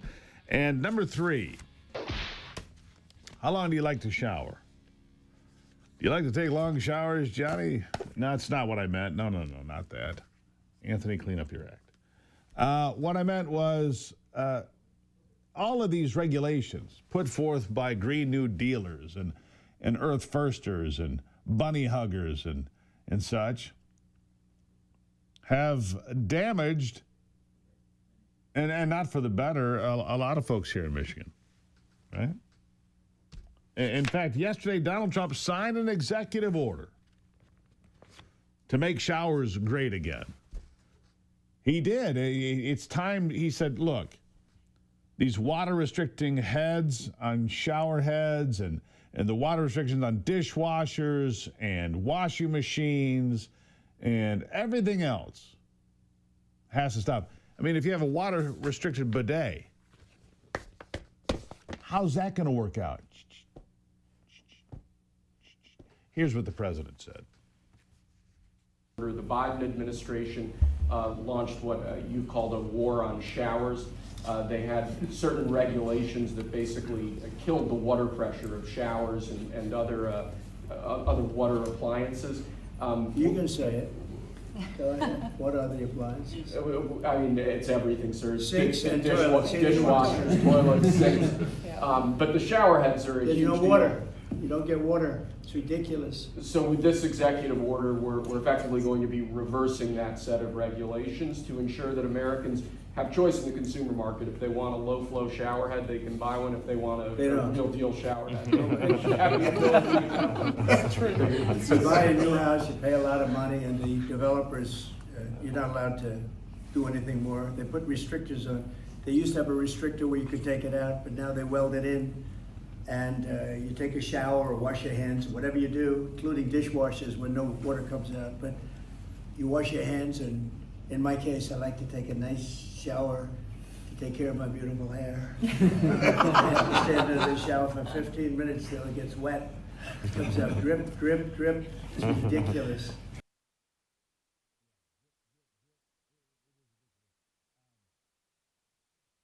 It is ridiculous, by the way.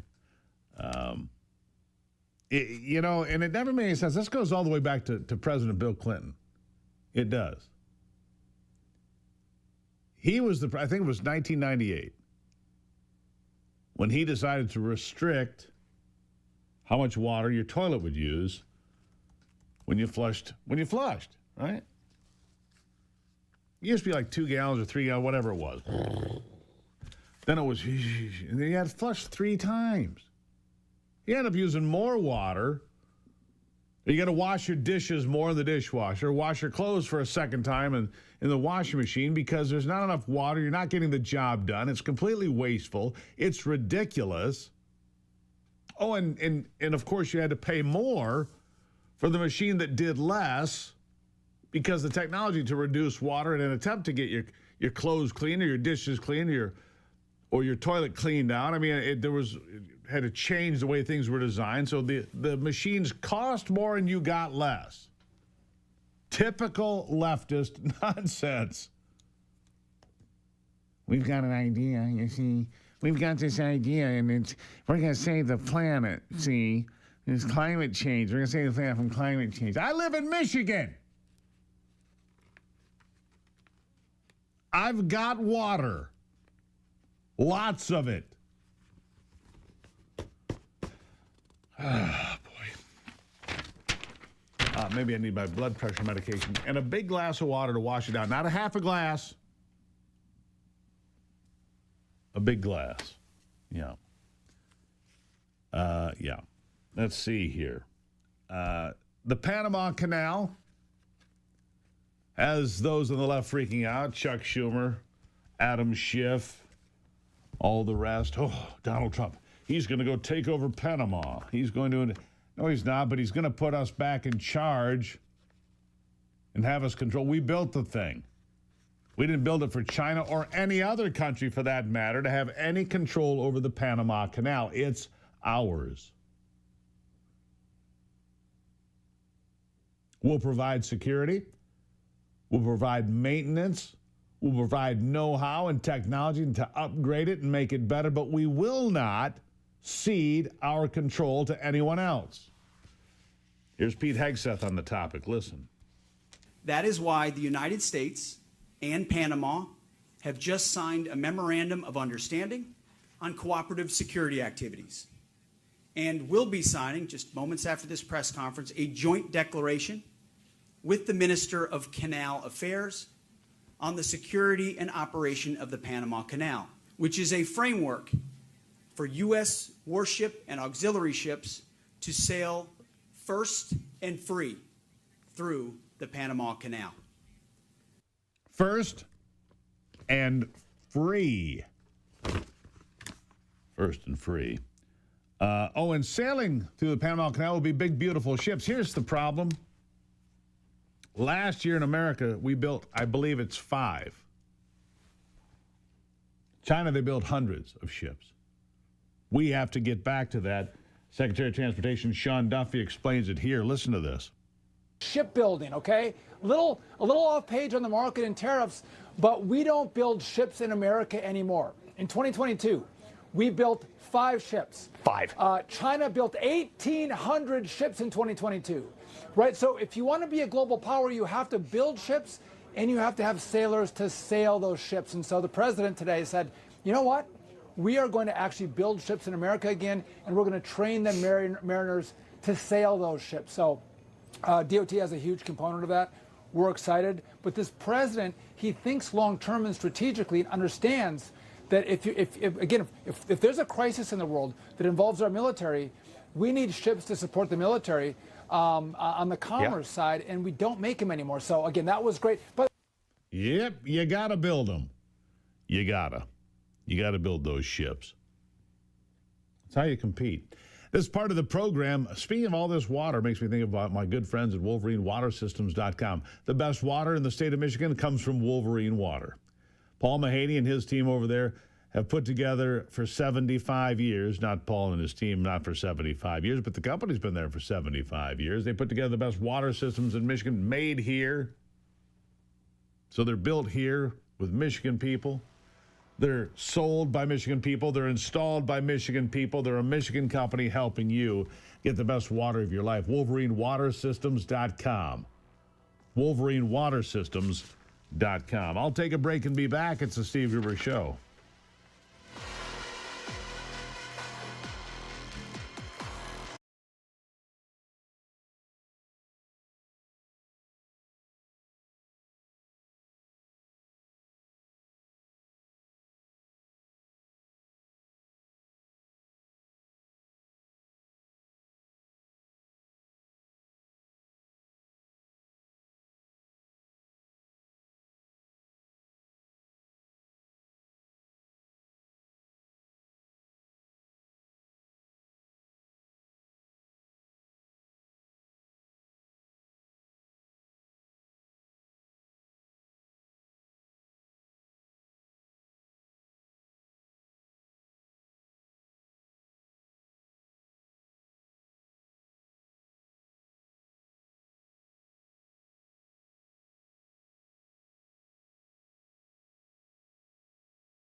Well, you see them everywhere.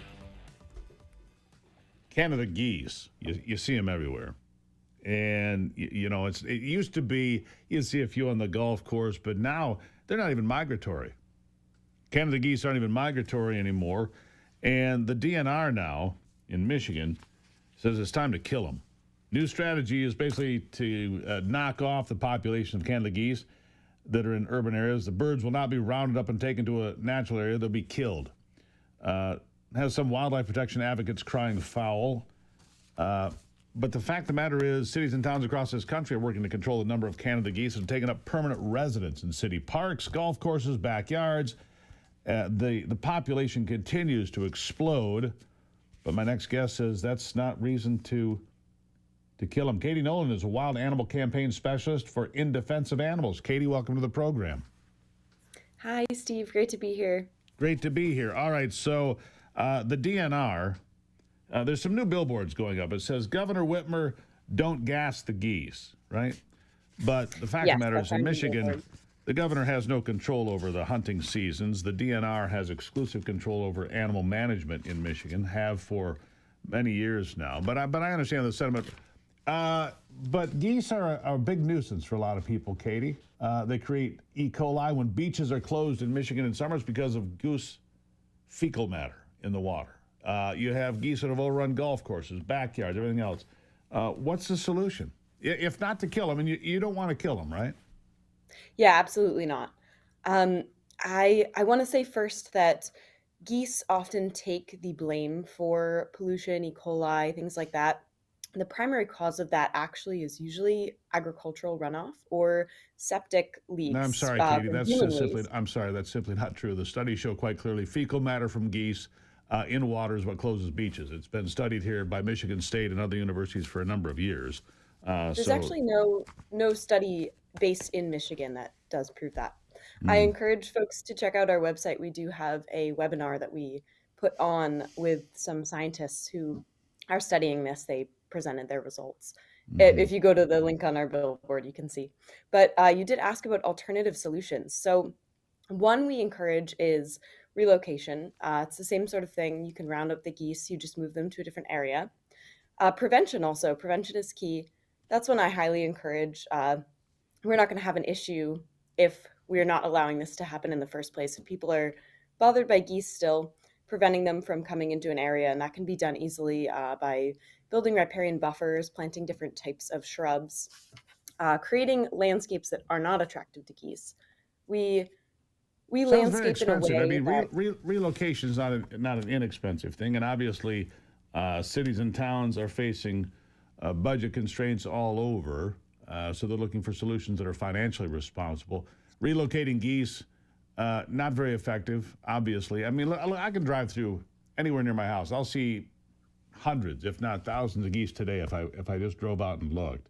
What about expanding hunting seasons? How do you feel about that? we do not support that in defense of animals. And also, I will say that gassing geese is just as expensive as relocating them, if not more. I don't know. I don't have a cost. What's the cost comparison? I don't have a specific comparison, but it does cost millions of dollars to gas these geese. Okay, I'm going to look that up for the Michigan Department of Natural Resources. All right, so we have a problem here, and what prevention? Would you say riparian areas? Yeah, building riparian buffers. So essentially, we create parks and golf courses, places that attract these geese, and then we get upset that they're attracted to them. It's just a simple matter of adding extra shrubbery along shorelines or building in certain, and they don't have to be. Wait a second. So we shouldn't build golf courses? No, I'm saying that if we strategically place shrubs and types of plants, they can be native plants, which have other great benefits. We can encourage or discourage the geese from coming to those areas. It's about strategic placement. You can Well, still when the population is as large as it is, and the population, the population is so large that in some areas the geese are doing damage to ecosystems and wetlands and so forth because if you're over carrying capacity, and carrying capacity, for anybody who doesn't know, simply the amount of animals that can be supported by a specific ecosystem. If you're over carrying capacity, It drives out all the other animals, creates an imbalance, frankly, scientifically speaking. And what do you do about that? You're not going to go plant shrubs in the swamp. You have numbers that are dramatically higher than they've ever been, Katie. And I haven't heard. I'm confused because I'm not really hearing. You can go plant some shrubs in this, and I don't believe that's going to drive any geese anywhere.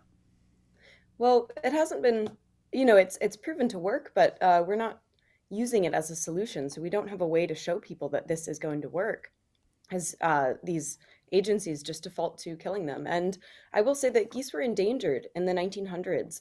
They're protected under the Migratory Bird Treaty Act because of that. Their populations have recovered, and that's something to be celebrated. These geese were almost extinct. Well, they're not extinct today. And neither is the California condor or the bald eagle. It's called success. I mean, they've been delisted. They haven't been listed on an endangered species list in 100 years. But does that mean we should go out and shoot bald eagles because they're no longer endangered? That's not what I said, and you know that. The fact of the matter is that bald eagles are not overpopulating and destroying the quality of life for people or putting E. coli in the water and so forth. So no, I don't think that's a fair comparison. I think there's something interesting that I've talked about before, and it's that I think it comes back to this idea that agricultural runoff and septic leaks are certainly part of the problem, and we as humans haven't really taken responsibility for that. I think that it's important to acknowledge that, while yes, geese may contribute to this, we also need to step up to the plate and, do our part to save the environment, and that involves changing human behaviors too, not just scapegoating other beings. So, okay. So don't farm and don't make golf courses. Got it. Katie Nolan, Wild Animal Campaign Specialist for In Defense of Animals. I appreciate you being here. Yeah, thank you for hearing us out. We hope that people, help support saving the geese. All right. Thank you very much. You decide for yourselves. I'll use number 4.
All right, here's some factoids for you. How long does a Canada goose live?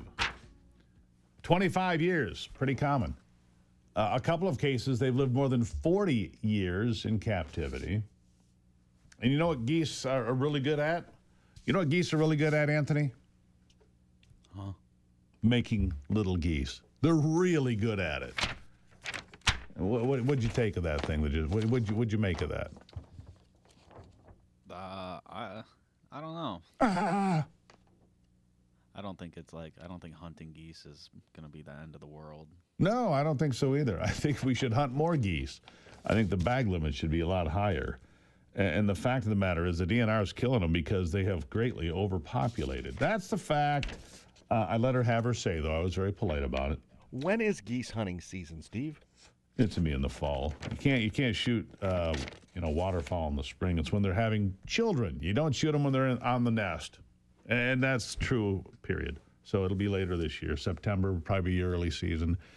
September might have a late season as late as January, and for the bold souls, that's where they can go. Yeah, it says the goose population is over 300,000 in Michigan.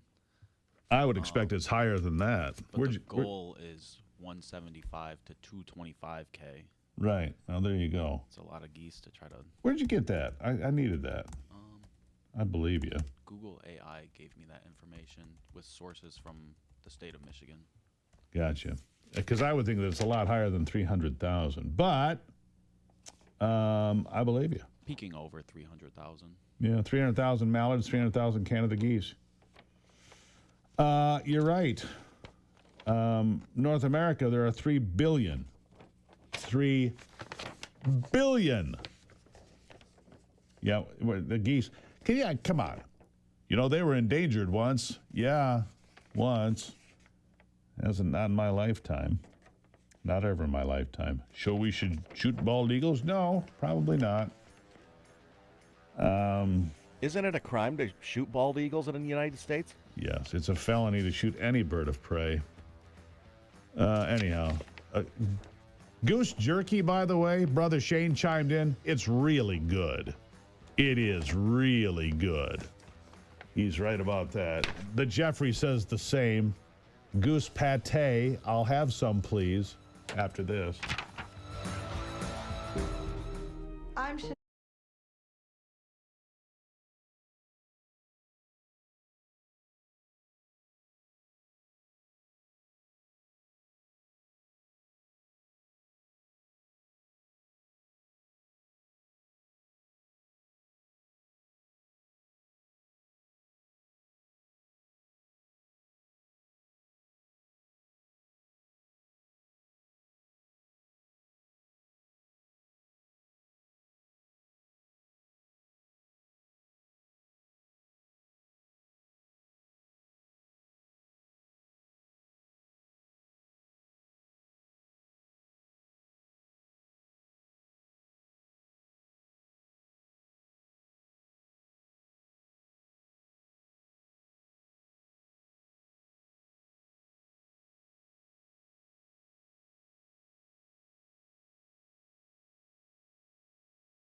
All right, welcome back to it, all right? Good to have you as we continue the conversation.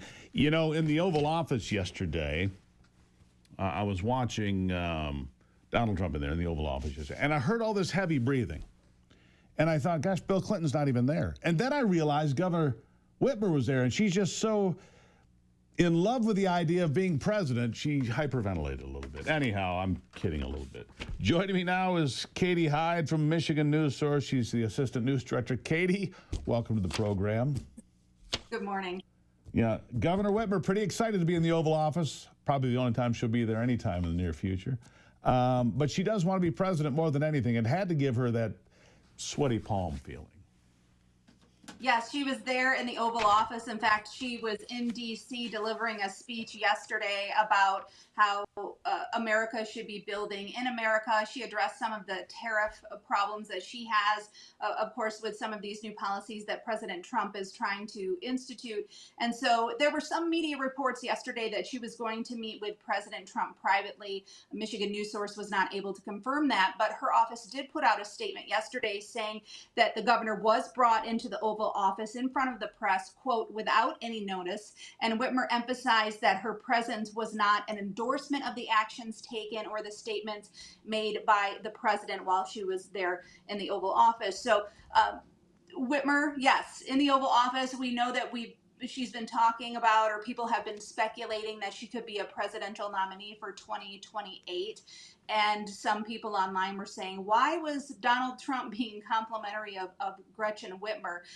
It behooves both of them to work together, and it doesn't do Governor Whitmer any good to not report to the Oval Office, to not work with this president. And she has said, despite her campaigning for Kamala Harris in the fall, she has said that she is willing to work with Donald Trump for the good of Michigan's people. So we will see how this plays out.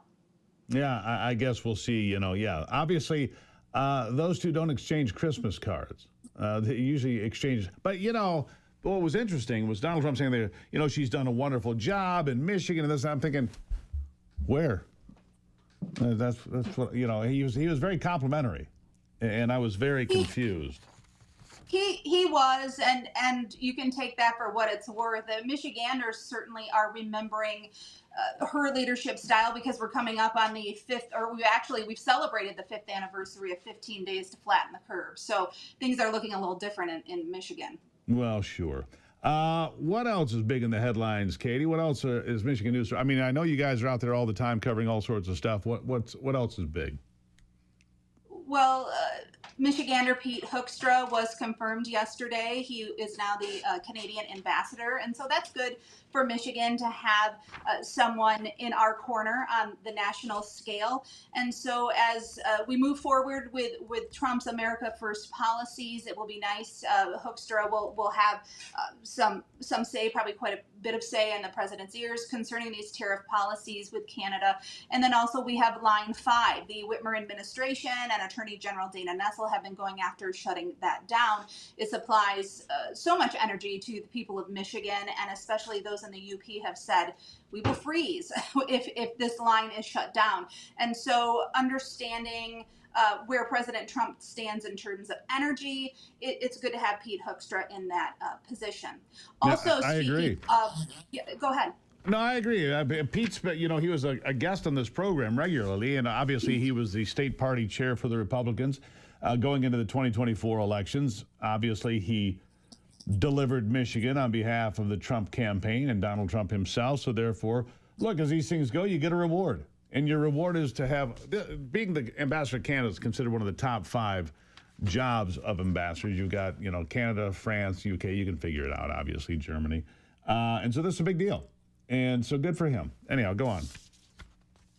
And we also reported on a story yesterday, and this is carryover because the investigation started a year ago. That would have been under Biden, obviously.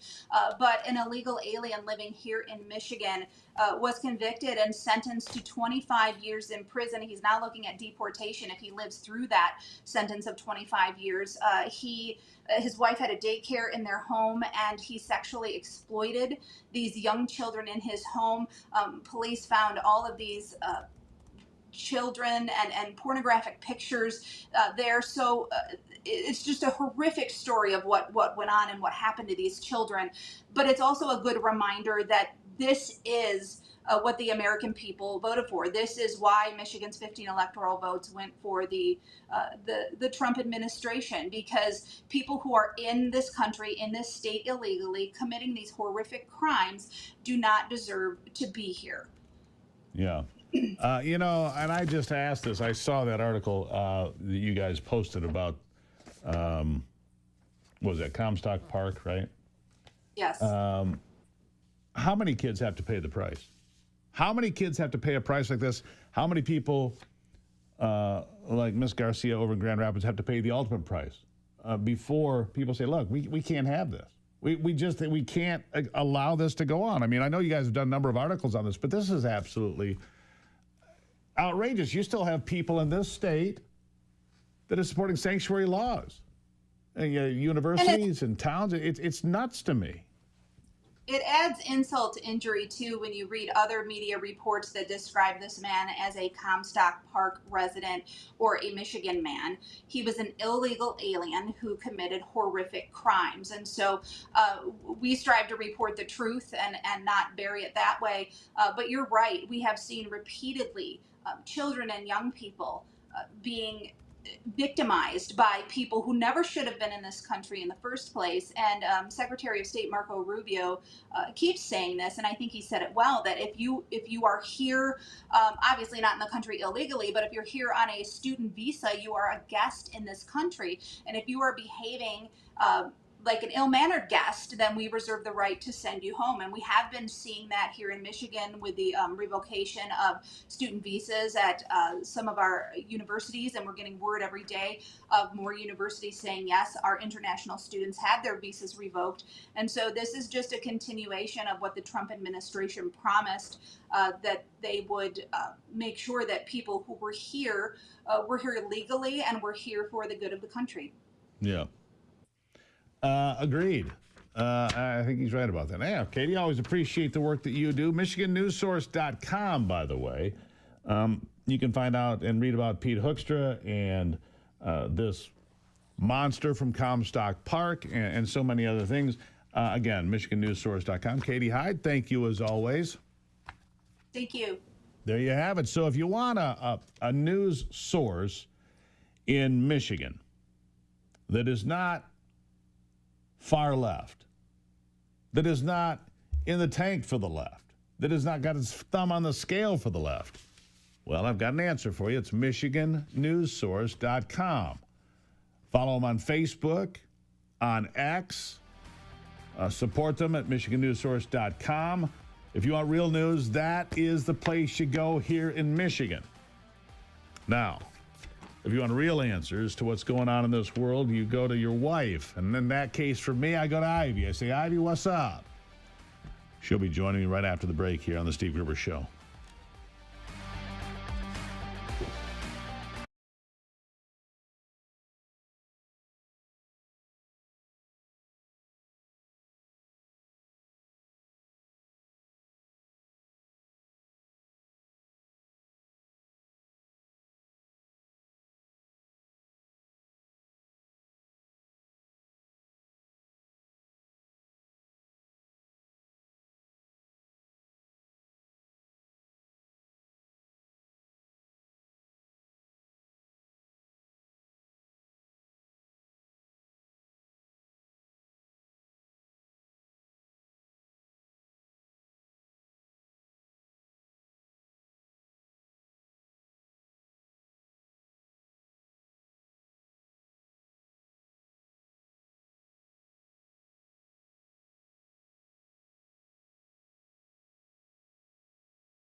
All right, welcome back to it as we continue the conversation. Like I said, if I want to know what's going on in the world, I could, look for myself, or I could just say, hey, Ivy, what's going on in the world? And so that's what I'm doing today. Hey, Ivy, what's going on in your world? A lot going on, obviously, with the stock market whiplash. You and I have looked at our investments, and we went, and then we went, it's a little better, I know. I think I gave you the advice. Can we look at it next week? You did. Looking at it every day is like said weighing no. yourself every day. It's like, But very I do weigh disappointing. myself every day. I know you do. Me? It's not really my way of doing things, but Right. It's better to listen. The stock market historically goes up and down, and historically it has grown over time. It's if you're in the stock market for short-term gains, you're in the wrong thing. So Well, I true. always look for long-term gain, but I can understand how disheartening it is. And when you are coming up to retirement age, you see a third of your investments go down the drain. So now you're calling me old. Don't weigh yourself every day and you're old. No, I'm not saying that. I'm saying in people in general. It's very disheartening to see a significant amount of your investments go down the drain. Yeah. But I wonder how much people have the stomach for this. I think I read or had heard a statistic that something like it's only 20% of the United States population that actually is invested pretty significantly in the stock market. And most everyday Americans don't have a lot of money in the stock market, so they don't really care Well, that I this don't is think going that's up. true. I think most people have a 401k or some sort of a retirement account. This is true. They may not be actively participating. I mean, you and I don't actively participate in the stock market. We That's have true. mutual funds like the rest of the world, like every other schmuck out there. Mhm. We have mutual funds and no control over it. Isn't it interesting that people like Warren Buffett had pulled back and put, $300 or $400 billion in cash before all this happened? And now I'm sure that they went back in, and so that 300 or 400, it doubled yesterday because it went up far enough that money would have potentially doubled on them anyhow. Oh, that's why he's a billionaire and we aren't. Well, look into it, would you? Other than, actually, I read this story this morning, and Donald Trump, President Trump, and his administration are telling federal employees, say, "Hey guys, you need to come back to work. You're done. COVID is over. Time to return to Washington to come back to your jobs, to Right. work." And Joni Ernst has been working very closely with Doge on many things, but I have a little clip here that I pulled up about workers coming in. They actually returned to work to protest returning to work. Really? Listen to this.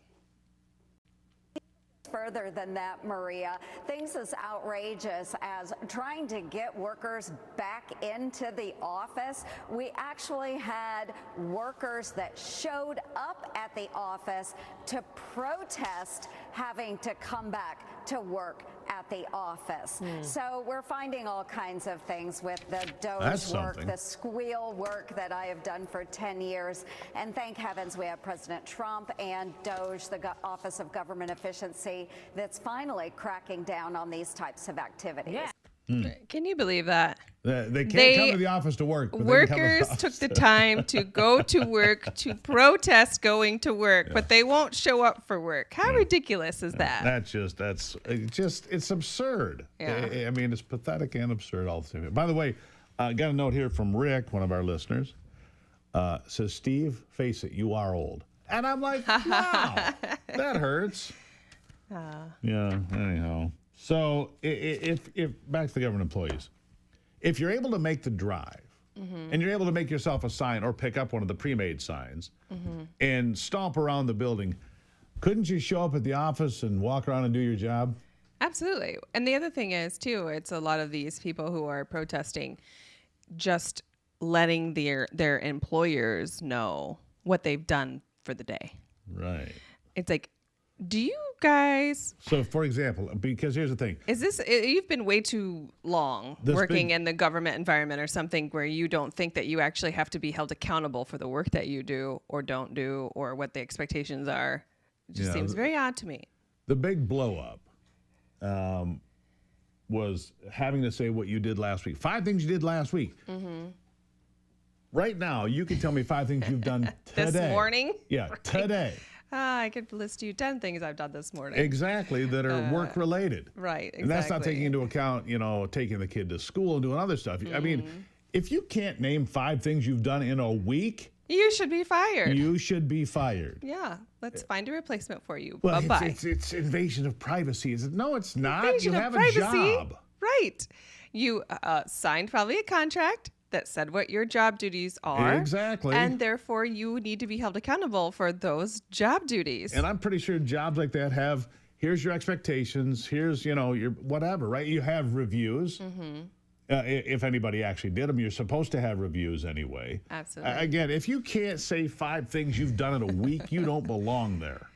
But it's just one another... thing a day. You can't find one thing a day for 5 days that you did and you want to complain, but you can get in your car or get on the train or take a bus or however you get there and come in and protest all of it. And that's the absurdity of it right there. It's like, okay, guys, if all of those people who showed up to protest should be fired, in my opinion. See you later. You had time to come into protest, but you don't have time to come in and do what we've required you to do, is to come back to work. And they're being dismissed, not for their freedom of speech, because we support that. They're being dismissed for being dishonest and disingenuous and lazy. Exactly. Because you're not doing your job. Exactly. Anyhow. Unbelievable. So what is your take on this? I don't know. No, we probably don't have much time. 20 seconds, go. But the tariffs, are you in favor? Are you not in favor? What are your thoughts? I favor resetting the world economic standards so that we have no barriers to trade between us and Japan or Germany or France or Brazil or whoever. Right. I think it's the right thing. I think that holding China accountable for screwing the entire world, which they did during COVID, in the aftermath of COVID, and have continued on. Donald Trump is doing the right thing to hold China accountable. I agree with him. We should talk about it a little bit further there, Steve, because they do a lot to just destroy industries on purpose. They do. So. Absolutely. We should talk about that tomorrow. Ivy, love you. Thank you. Love you too. Thank you, Steve. Final thoughts after this.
All right, Ivy just asked me about the tariffs and so forth. Look, I think that to reorder the world economic, the world economy, you have to get rid of these tariffs and these barriers that countries put up against America, but America does not put up against them. I agree with Donald Trump on that completely.